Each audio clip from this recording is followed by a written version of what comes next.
I'm gonna be tearing up my bookshelf for this, so I hope you guys are happy. Hey guys, and welcome to another video. So in today's video, because Valentine's Day is coming up, I'm going to be ranking romantasy book couples from the books that I have read. I do have a list of romantasy books that are on my TBR list that I do want to read. So if a couple's not on here, it may be on my TBR list, and I will do an updated version of this with new couples. And if you guys have a romantasy couple that is not on my TBR list or on this list, then list them down below in the comments and let me know. Without further ado, let's get into the ranking list. So I'm pretty sure I'm ranking couples from the following books.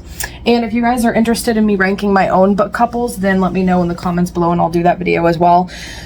So I'm gonna go in order from least to greatest. Now let's go backwards. So number 7 on my list is Lilith and Vale from Six Scorched Roses.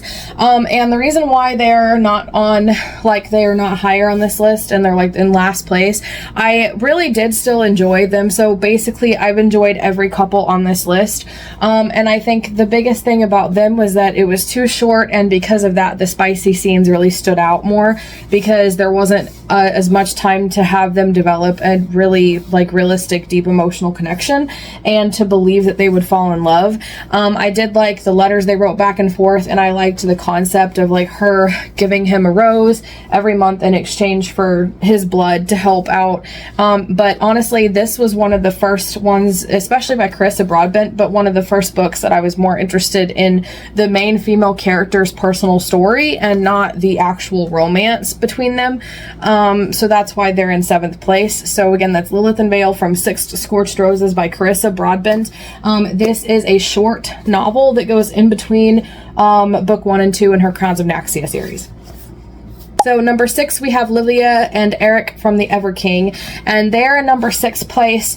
Mostly 1, because I couldn't even remember their names, and 2, because I could remember them, but they still have more development in this book than Vale and Lilith from this book.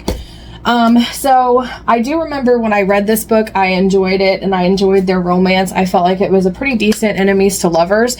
Some parts of it probably felt rushed. I honestly don't remember a whole lot of details of this book and their couple.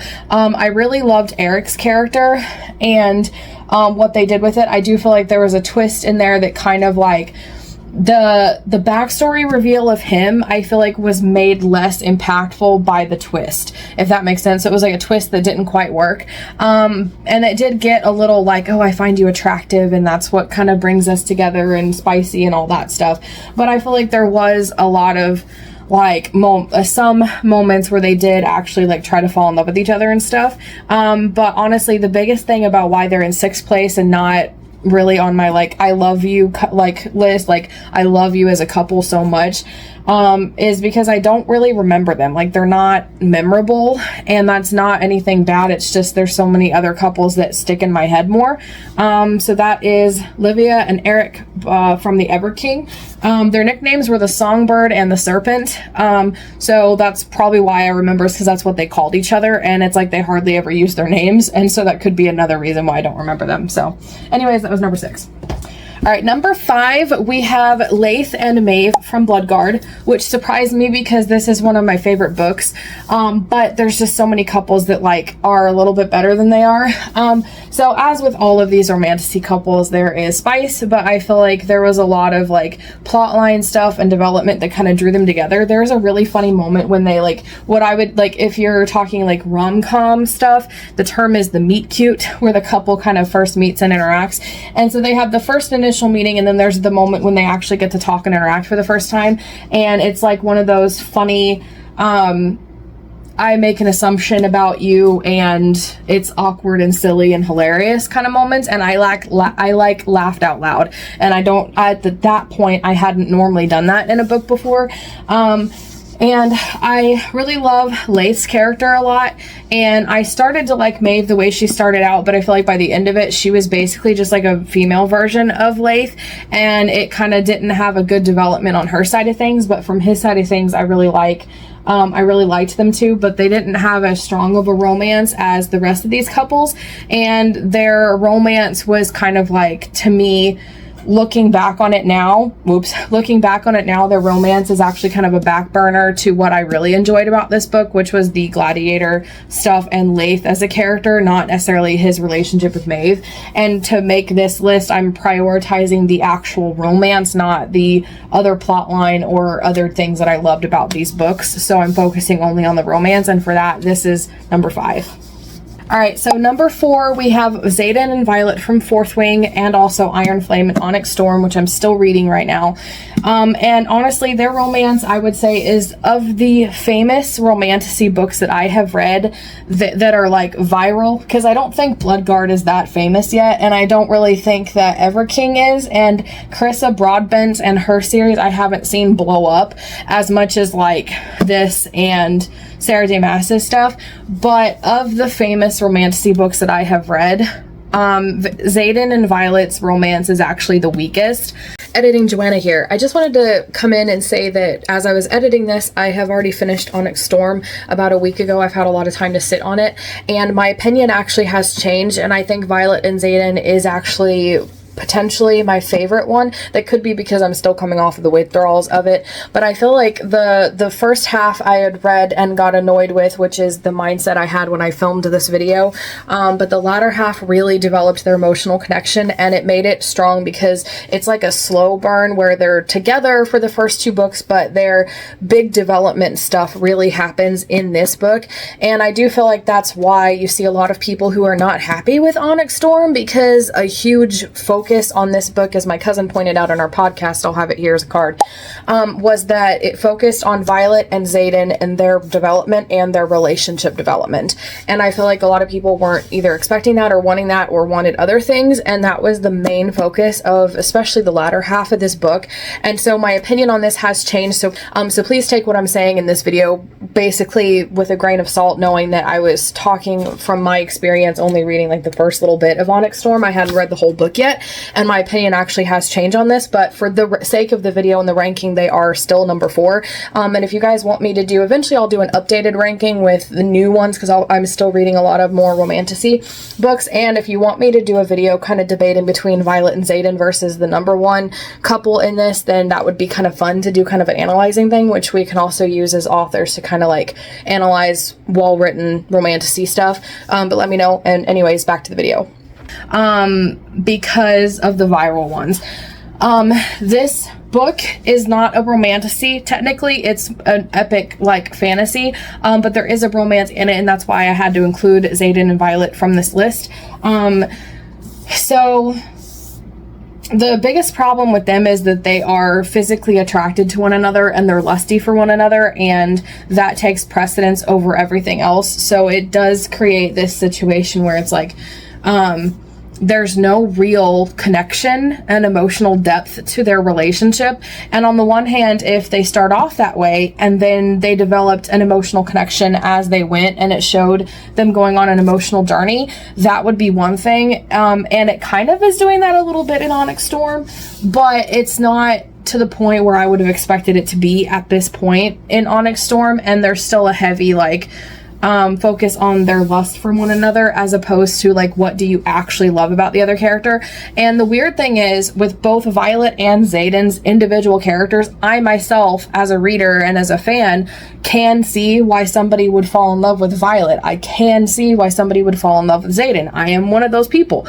I am one of the readers reading the book and falling in love with his character, but there's just not enough to show why they love each other, even though you assume, okay, I like these characters because of XYZ, and therefore they would probably love each other for those same reasons, but that's not in the story. And a lot of it is because, one, I think a lot of it is because it's told from Violet's perspective, and she has a more like lustful mindset when it comes to interacting with him sometimes, and so her focus is on that as opposed to thinking about why she loves him. Now it is getting a little better in Onyx Storm. I've yet to finish it, so we'll see by the end of it. And if you guys are curious about that, I'll leaving a review, so I'll pop that up here if it's out by the time you guys are watching this. If not, be looking out for it. It'll come soon. But I needed more emotional depth between them, and like, again, there's so much about both of them that is worthy to be loved. Like, Xaden is a rebel leader. He is I don't want to spoil too much of the book if you haven't read it, but there's so much about his personality. He's a good leader. He really cares for his people, and he is like, will fight for his people and the close people in his inner circle, and do whatever it takes to like protect them. And then Violet has this medical condition, and she's very strong-willed, and she is just a strong character because she's gone through a lot. He's gone through a lot. So I can see traits and reasons why they should be loving each other, but there's nothing to really indicate or show that. And I'd be interested to reread these books and like annotate these and actually see if there's moments that I just missed or overlooked or whatever. So anyways, Xaden and Violet from Fourth Wing, Iron Flame and Onyx Storm by Rebecca Yarros is number 4. All right, so number 3 may surprise you, but it's Castian and Nesta from A Court of Silver Flames by Sarah J. Maas. And most people may be surprised by this choice because as a whole, this has more spice and spicy scenes in it than Fourth Wing. And the entire focus of this book is the romance, so it does play a heavy part in the romance and the spice in it. Whereas Fourth Wing is a fantasy first, and it's epic fantasy, and it's got like tons of other plots and things going on, so there's not a heavy emphasis on it, but it is still in the book.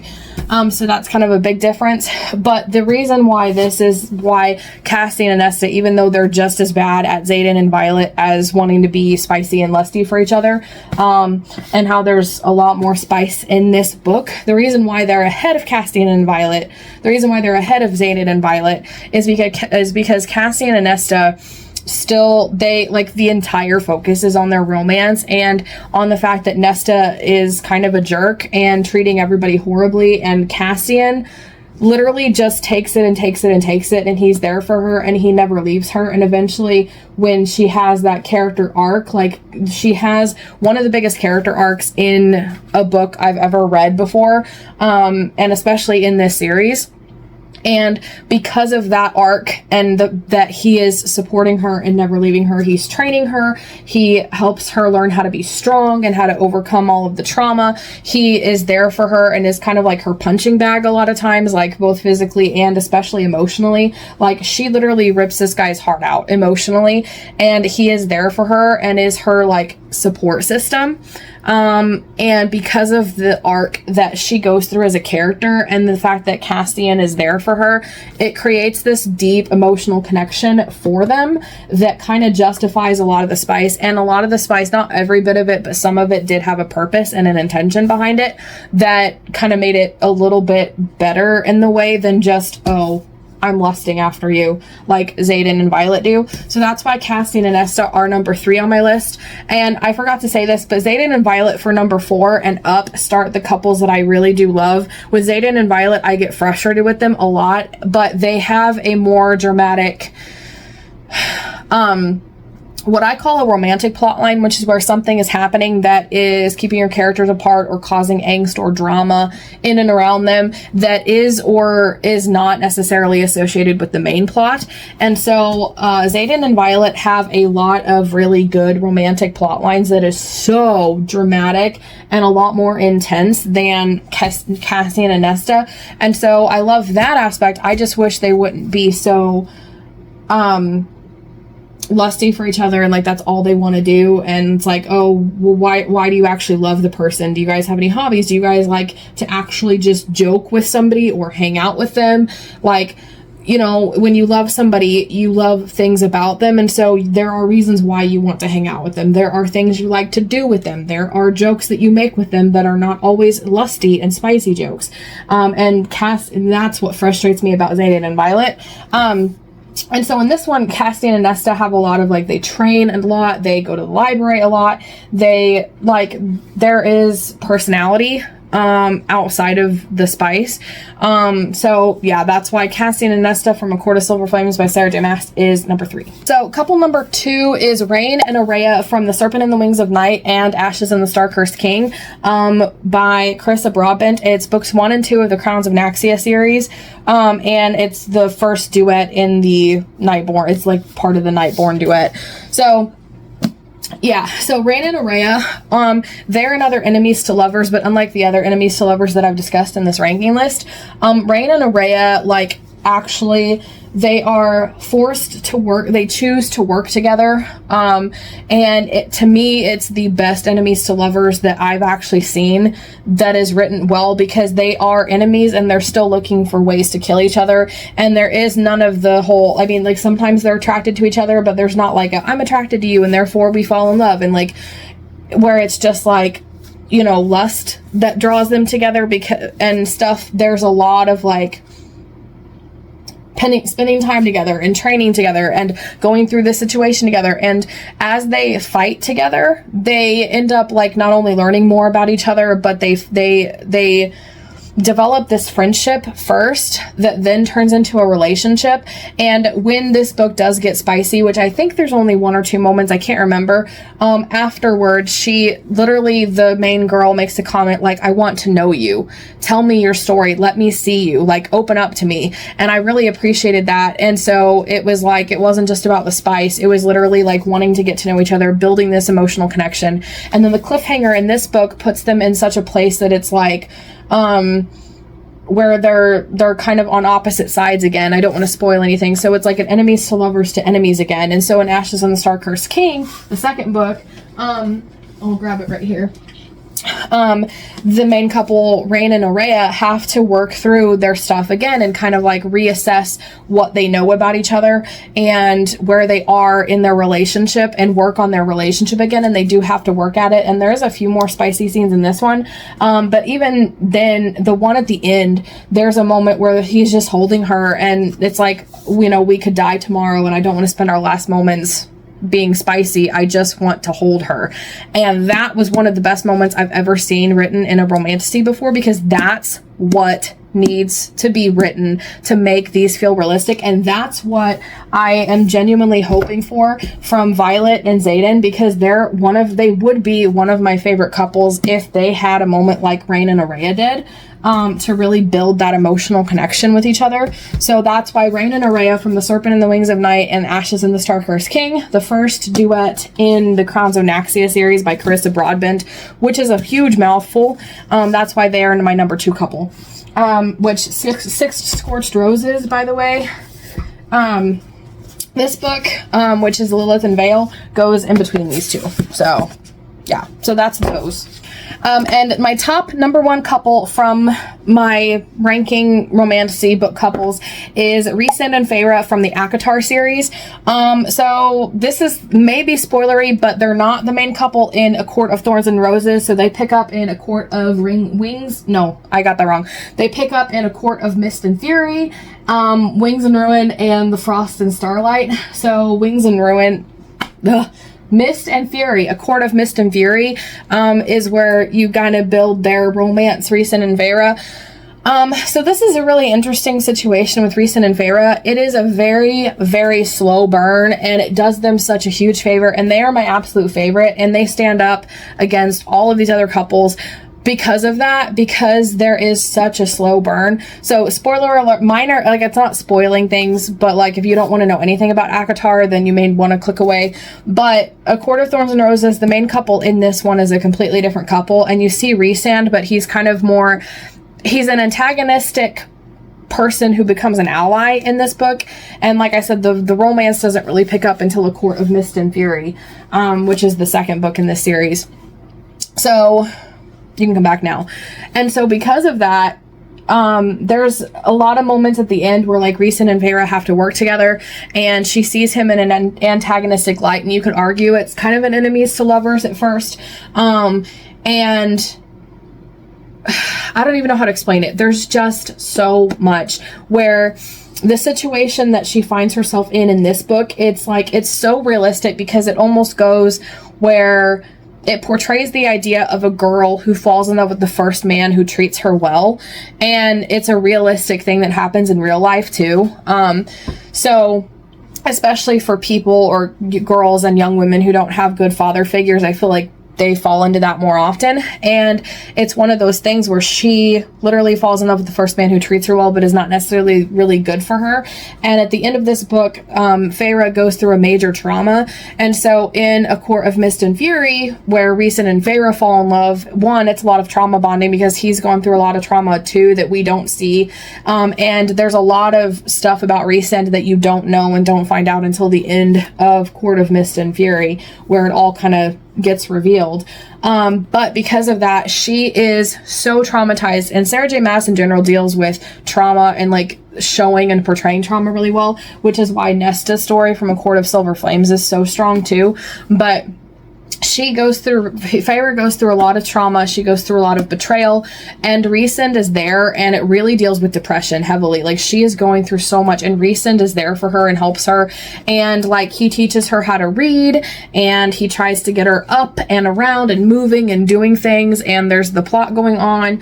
But there are a lot of moments where they do things with each other, like activities. Like I said, he teaches her how to read, and he helps, like, he helps her find her passion for painting again.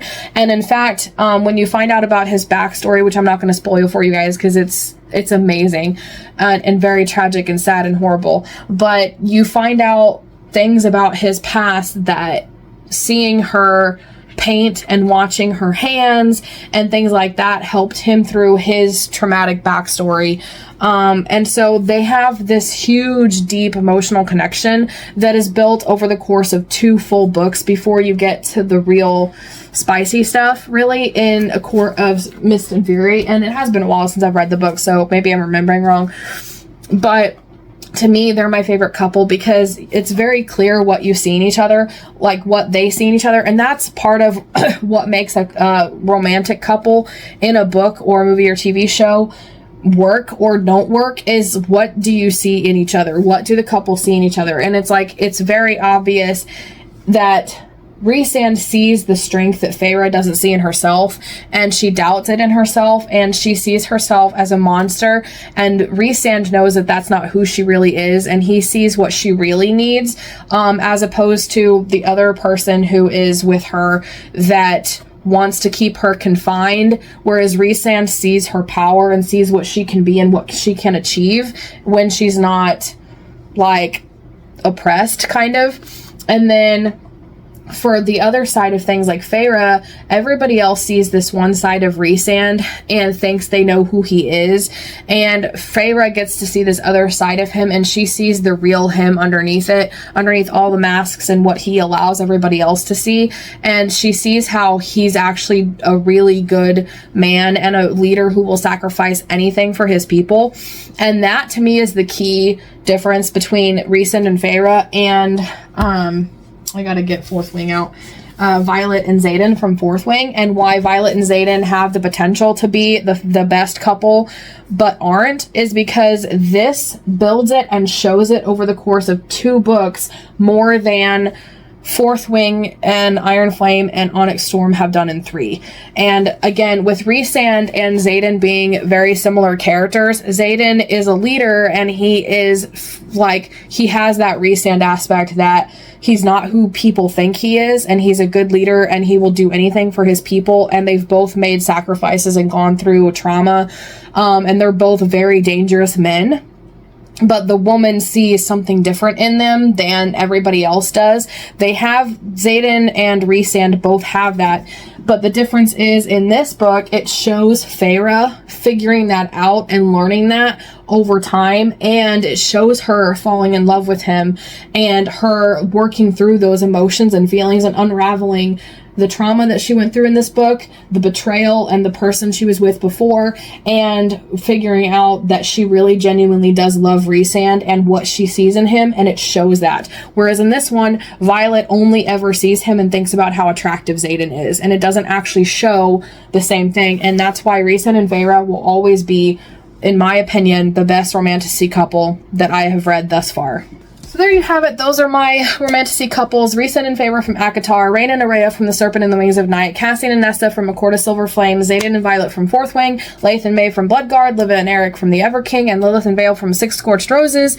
If there's a couple on here that you really enjoy in a Romantasy book that is not on here, then let me know in the comments below. On my TBR list so far are the books From Blood and Ash, Red Queen, Powerless, When the Moon Hatched, Quicksilver, Assistant to the Villain, The Stars Are Dying, Hurricane Wars, The Half King, Throne of Glass series and all the couples in it, and the Crescent City series and all of the couples in it. I will show you guys that on my shelf in a minute. I have to repair it because I took all these books out and everything's falling over. Okay, I've got my bookshelf repaired. So, as I said, Red Queen and Powerless, From Blood and Ash, When the Moon Hatched, Assistant to the Villain, The Stars Are Dying, The Hurricane Wars, The Half King, and Quicksilver are all Romantasy books that are on my TBR list. So I will update this list with those couples when I read them, because I've heard that some of those are really good and potentially may even rival the ones on this list. So thank you guys for watching. Let me know if you disagreed or agreed in the comments below and how you would have ranked the characters that I did in this book, in this video. And let me know in the comments below if you'd like me to rank my book characters and couples if you want. In the meantime, if you liked this video, please be sure to give it a like and subscribe for more writing and reading videos every Monday, Wednesday, and Friday. And if you enjoyed this video of me ranking all these book couples, then check out the video where I ranked all of the book characters. I had a lot of fun. It was super fun. So check that out. You don't want to miss it.